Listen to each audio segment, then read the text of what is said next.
미국의 자동차 공업을 크게 발전시킨 사람 중에 찰스 카터링이라는 사람이 있었습니다. 찰스 카터링. 80이 넘어서도 좋은 부품을 개발하고 더 좋은 자동차 성능을 위해서 열심히 일하니까 83세 생일에 그 아들이 아버지에게 충고를 했습니다. 아버지, 노년에 편안하게 쉬시고 조용한 노후를 보내십시오. 그 연세에 일하시니 불안합니다. 그랬더니 찰스 카터링이 아들한테 말했습니다. 아주 유명한 말입니다. 아들아, 늙어서 가만히 있으면 그때부터 망가지는 거야. 늙어서 미래를 생각하고 꿈꾸고 누군가에게 좋은 일을 생각하고 실천해야 행복한 미래를 보낼 수 있는 거다. 그래서 나는 나이 들어도 무언가를 위해, 누군가를 위해 좋은 일을 생각하고 실천한다. 그렇게 말한 걸 글로 남겼습니다. 그 찰스 카터링이 쓴 글 중에 노년을 건강하게 행복하게 보내려면은 5가지를 유지해야 된다. 5가지. 내가 읽어보니까 노인보다가 젊은 사람에게 더 필요한 말 같아요. 사실은 인생살이 젊다, 늙었다, 나이를 넘어서는 거지요. 늙어도 젊은 노인이 있고 젊어도 늙은 젊은이가 있지요. 생각이나 행동이 벌써 20대, 30대 노인 행세하는 사람이 있습니다. 그러나 우리들 크리스찬들에게 좋은 것은 항상 성령께서는 우리에게 새 출발할 수 있는 기회를 주신 것. 성령님은 항상 자기 회개를 하고 지난날의 허물과 연약함을 털어버리고 새롭게 시작할 수 있는 기회를 주시는 것이 신앙인이 가지는 축복입니다. 그래서 크리스찬이라는 게 그 축복이 엄청난 거지요. 항상 새로 도전할 수 있으니까. 내가 아는 분이 아들이 해외 유학 갔다 오고 어릴 때 똑똑하고 나이 35살인데 정신을 못 차리고 아예 엉뚱한 짓만 하고 다닌다 그래서 나는 아들이 무서워서 피해버려요. 그래서 내가 걱정하지 마소. 그 집에도 그 씨 내린 종자가 좋은 종자니까 제자리에 돌아올게요. 40전에 철들면 되는 거요. 그랬더니 아주 얼굴을 확 피더라고요. 아직 5년 남았네요. 그래서 내가 그 말 해줬습니다. 좀 듣기 안 좋은 말이지만은 요즘 신조어가 있습니다. 지랄총량제란 말이에요. 지랄총량제. 특이한 말입니다. 한 사람이 평생에 깽판 치고 지랄쳐야 될 총량이 정해져 있다는 거예요. 그걸 지랄총량제 그러는데 어릴 때 젊을 때 지랄 쳐버리면 중년 넘어 아주 모범생이 된다는 거예요. 근데 어릴 때 범생으로 부모 말 잘 듣고 착실했던 친구는 늦게 한갑 지나가 지랄 친다는 거예요. 왜냐? 총영자가 남아있기 때문에. 나도 그거 생각하면 굉장히 위로받아요. 응? 옛날 칠건 다 쳤으니까 이제 좋은 일이 남았지. 실지 스스로 그렇게 생각합니다. 예. 대한민국이 좁다 하고 설치고 다녔으니까 이제 동두천 세목골에서 제대로 해야지. 아주 그런 생각을 합니다. 또 그런 생각을 하나님이 기뻐하실 줄로 믿어요. 예. 여러분, 찰스 카터링이란 분이 나이 들어서 꼭 실천해야 될 것이 5가지다 그랬지요?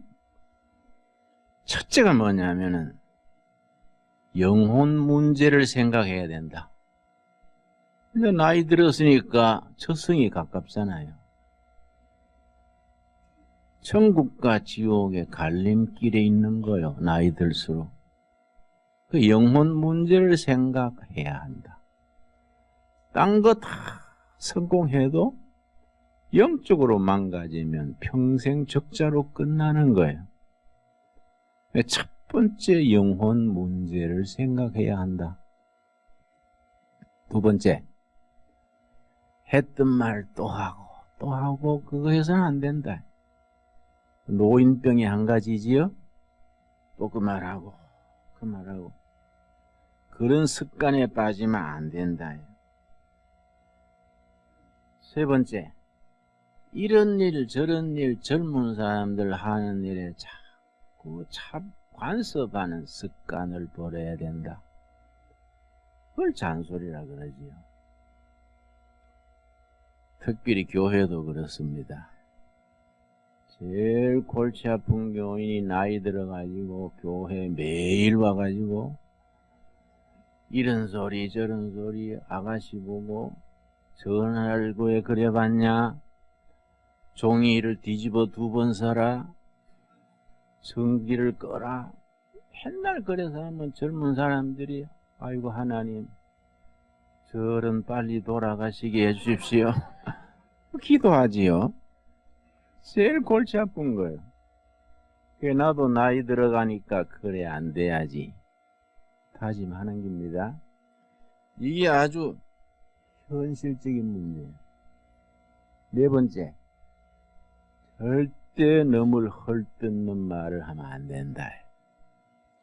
늙어가지고 누구 다 못마땅하니까 누구는 이게 나쁘고 누구는 저기 나쁘고 아주 절대 금물이다. 다섯 번째, 부정적인 사고에서 벗어나야 한다. 안 된다, 힘든다, 옛날에 해봤는데 안 되는 기다. 이거 안 된다. 이 쥐약이라는 거예요. 그래서 그 어른의 글 끝에 뭐가 있냐면은 늙어서 독약이 4가지고 보약이 4가지다. 첫째가 무슨 독약이냐? 불평하는 거, 의심하는 거, 낙심하는 거, 고집 피우는 거. 아이고 이 나이에 뭘 하겠냐? 낙심하지요. 다 모든 거에 자기를 속일 것 같고 의심하지요. 지난주에 내가 우리나라에 아주 큰 일을 하신 80 노인을 만났었는데 그렇게 얼굴이 불행해요. 뭐 낙을 붙일 게 없다는 거야. 세상의 불행을 다 지고 사는 것 같아. 내가 그분을 위해서 기도해 드리려 합니다. 늙어서 보약이 4가지야. 4가지. 여유, 용서, 아량. 젊은 사람들의 실수를 다 그 나이에 그러지. 나는 그 나이에 더 했어. 마지막에 기도요. 기도. 나이 들수록 자기의 한계를 알고 하나님께 의지하는 거야. 기도. 참 귀한 말이지요? 그 내가 찰스 카트링을 소개하는 겁니다. 참 지혜로운 어른이다. 늙어서 보약이 그 네 가지를 한 거예요. 그래서 내가 오늘 드리고 싶은 말씀 주제는 기도입니다. 기도 생활. 기도에 대해서 우리 성도들이 오해가 있습니다. 첫 번째 오해가 뭐냐면은, 기도 드리면은 내가 못하는 거, 내가 해야 될 일을 하나님이 대신 다 해주시는 것이다. 오해 중에 오해요. 그거는 기도의 응답이 아닙니다. 우리가 믿는 하나님은 그런 하나님이 아니에요. 기도의 응답은 내가 못하는 것, 내가 해야 될 것 안 하는 것, 해야 되는데 미루는 것, 하나님이 대신해 주시는 게 아니라 내가 할 수 있도록 힘주시는 것이 응답이에요. 그 말의 차이가 이해갑니까? 하나님이 너 가만히 있어, 내가 챙겨줄게, 그건 하나님이 아니에요. 내가 스스로 할 수 있도록 힘주시고 사기를 올려주시고 이끌어주시는 하나님이 우리의 하나님이에요. 어머니 중에 제일 골치 아픈 어머니가 어떤 어머니인지 압니까? 초등학생, 중학생이 학교 갔다 와서 엄마 오늘 선생님이 숙제를 이래 내줘서, 그럼 그래? 가서 씻고 뭘 좀 먹어라. 내 숙제는 내가 해놓을게. 이 어머니가 안 돼야 될 어머니예요. 그런 아이들이 자라서 마마보이가 돼. 어머니가 없으면 백을 못 쳐요.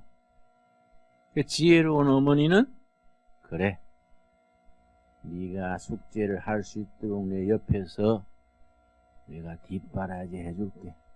자기가 할 수 있도록 격려해주고 분위기 만들어주고, 그런 어머니가 지혜로운 어머니지요. 하나님도 마찬가지다. 우리가 스스로 할 수 있도록 힘주시는 하나님, 우리 하나님이십니다. 얼마나 멋있는 하나님이십니까? 오늘 읽은 본문 말씀이 바로 그 말씀이에요. 마태복음 11장 12절 11장 12절 말씀. 세례 요한의 때부터 지금까지 천국은 침노를 당하나니 공격받는다. 천국이 계속 공격당한다. 침노하는 자가 빼앗느니라. 천국은 공격하는 자가 차지하느니라. 열심히 기도하고 땀 흘려 일하고 자기 인생을 자기가 신념을 가지고 기도해서 확신을 가지고 공격하는 사람, 전진하는 사람, 스스로 인생을 걸고 노력하는 사람이 천국을 차지한다. 게으름병이 너무 탓하고 일 미루고 하나님 대신 해줄 줄 믿습니다. 이런 사람이 들어가는 천국은 없다. 이해가지요? 어렸어도 젊어서도 늙어서도 마찬가지입니다. 자기 스스로 할 수 있도록 하나님은 용기를 주시고 동기를 부여해 주시고 인도해 주시는 하나님, 우리 멋있는 하나님이에요. 이런 것이 우리 신앙생활에 정말 우리로 하여금 활력 있게 하지요. 기도 응답의 두 번째가 있습니다. 우리 기도에 대해서 오해하는 두 번째지요.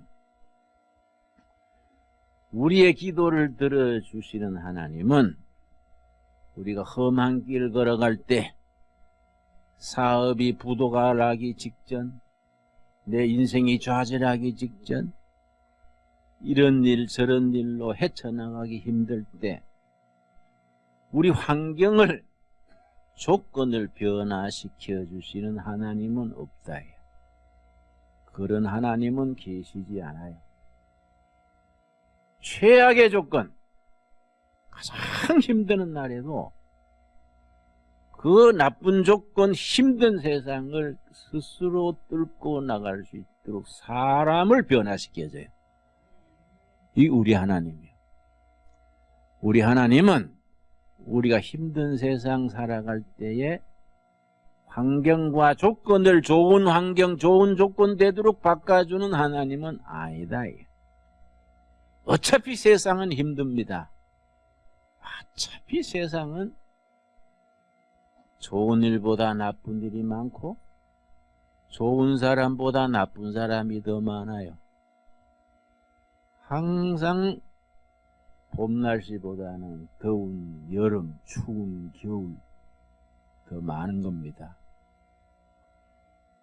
그런데 우리 하나님은 어떤 하나님이냐? 자기 사랑하는 자녀를 좋은 환경으로, 좋은 조건으로 환경을 바꿔주시는 하나님은 아니다.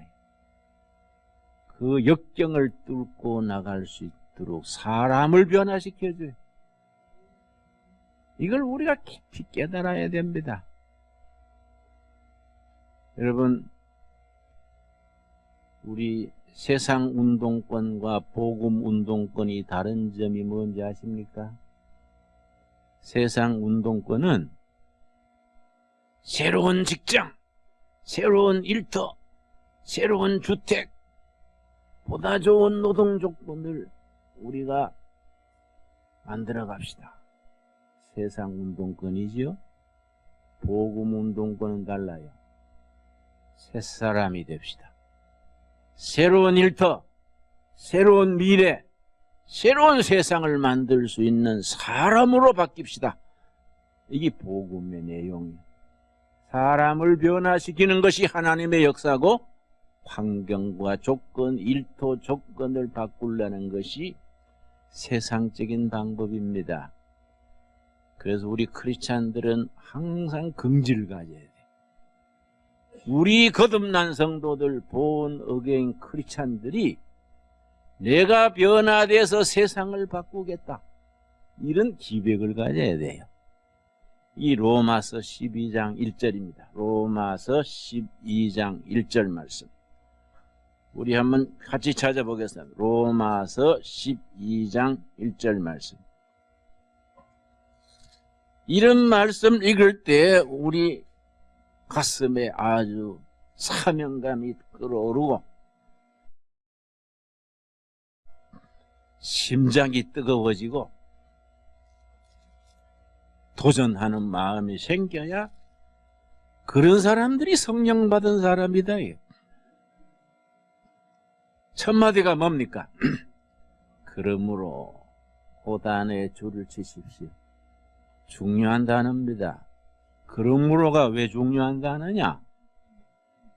이 땅에 오신 하나님 그리스도께서 나를 위해서, 우리를 위해서 고난당하시고 죽으시고 묻히시고 부활하셨으므로, 그러므로 부활신앙으로 세상을 이기자, 이 나가는 겁니다. 그러므로 앞에 하나님이 이미 이루어 놓으신 복음의 사실, 사건이 있는 거예요. 예수님께서 우리 위해서 죽으시고 부활하시고 이미 다 밥상을 차려놓은 거예요. 구원의 밥상을 차려놨으므로, 그러므로 부활신앙으로 자신을 이기고 세상을 이기자, 이거 순서가 그래 나가는 거예요. 그래서 로마서나 복음서, 바울서신 앞에 전반부는 그리스도께서 우리를 위하여 행하신 십자가의 부활의 사건이 있고, 후반부에 그러므로 이렇게 살자. 바울 서신의 구조가 그래요. 또 성경의 구조가 그렇습니다. 12장 1절에 그러므로 첫 마디가 중요하지요. 그래서 제가 불교에서는 이게 구조상으로 안 되는 거예요. 석가모니께서 연세가 많으셔서 마을 잔치에 초대받아 가셨는데 식사하시고 식중독으로 돌아가셨어요. 석가모니께서. 불교에서는 죽는 걸 입적한다 그럽니다. 석가모니 입적하실 때에 식중독으로 돌아가셨습니다. 역사에 나오는 거니까. 그래서 그러므로가 안 돼요. 석가모니께서 식중독으로 돌아가셨으므로 그러므로 우리도 식중독으로 죽자. 안 되잖아요. 그러니까 불교가 좋다 나쁘다는 얘기 아니고 그건 다 존중해야지요. 구조가 그래, 구조가. 우리 기독교 복음은 여기에 힘이 있는 거예요. 이 땅에 오신 하나님이 내가 고생해야 될 걸 대신하시고 내가 아파야 할 걸 대신 아파하시고 내가 슬퍼해야 할 것을 슬픔을 대신했다. 그래서 슬픔이여 안녕 그러잖아요. 남은 건 뭡니까? 신념과 은혜와 용기, 생명. 그러므로 우리는 이렇게 나가자. 이게 성경의 구조지요. 이해 갑니까? 근데 그러므로 이전에 머물러서 맨날 예배당 댕기는데 몇십 년 되냐도 초신자라. 몇십 년 예배당 되는데도 헤매는 사람들이 있어요. 그러므로 사건을 심령에 깨닫지 못한 거예요. 그러므로 형제들아 이 말의 온 의미는 동지들아 내가 하나님의 모든 자비하심으로 너희를 권하노니 너희 몸을 하나님이 기뻐하시는 뭡니까? 살아있는 제물.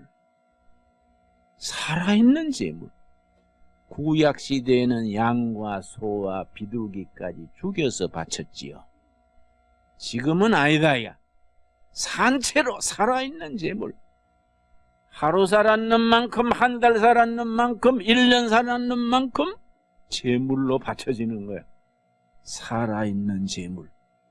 살아있는 제물로 드려라. 이것이 너희가 드릴 진짜 예배다. 영적 예배니라. 그래서 제가 집회를 자주 가지 않습니까? 어떤 교회 가보면요, 예배가 완전히 죽었어요. 이 특별히 장로교, 감리교, 우리 기존 교회 이 주의해야 됩니다. 너무 조용해. 너무 조용하면 가장 조용한 데는 어딥니까? 공동묘지 가면 조용하지. 다 살아있는 사람들이 모여가지고 너무 조용하고 졸고 앉아서 축도 마친 뒤에 일어나는 거 보면 살아있기는 살아있구나 싶은데 예배가 팍 깔아앉아 죽었어. 어떻게 되겠습니까? 살아있는 제물로 싱싱해야 되지. 그렇지요? 예배가 활력 있고 살아있어야 되지 뭐. 응? 공동묘지처럼 조용하다고 되겠습니까? 또 어떤 교회는 가면 너무 떠들어가지고 눈을 뒤집고 쫙 그러고 내가 집회 가면 이번 집회 뒤집어 주시기 바랍니다. 우리 열흘 철야기도 했습니다. 근데 설교해보면 열흘 철야기도 했는 표가 금방 나타나요. 설교 시작하면 졸아요. 실컷 졸다가 설교 마치고 찬송 부르면 또 4줄 가까이를 막 디스코 박자로 부르고 막 흔들고 할렐루야 그러다가 예배 마친 뒤에 나한테 어떤 여전도의 회장이 안수기도 해달라 그래. 어디가 편찮으신데요? 그랬더니 어깨가 결려요. 그래서 예배 시간에 그렇게 흔들었으니 얼리지요. 내가 뭐라 했어요? 예배가 살아있고 품이 있고 생생하고 절제 있는 예배가 돼야 되죠. 우리가 살아있는 제물로 예배 시간에 우리가 멋있는 예배를 드립시다. 그래서 2절이죠. 2절이 결론이 너희는 이 세대를 본받지 말고 이 세대를 본받는 것을 뭐라 그럽니까? 세속주의, 세속지. 세상 방법, 세상 가치관 따르지 말고 오직 마음을 새롭게 함으로 뭡니까? 변화를 받아. 그래서 우리에게 임하는 구호, 오늘의 결론입니다. 그러므로 그리스도 안에서 변화받아 변화시키자. 내가 변화돼서 세상을, 가정을, 일터를 변화시키자. 살아있는 제물로 변화받아 변화시키자. 이 본문의 주제지요. 변화를 받아 하나님의 선하시고 기뻐하시고 온전하신 뜻이 무엇인지 분별하도록 하라. 오늘 우리에게 주시는 말씀으로 받으실 수 있기를 바랍니다.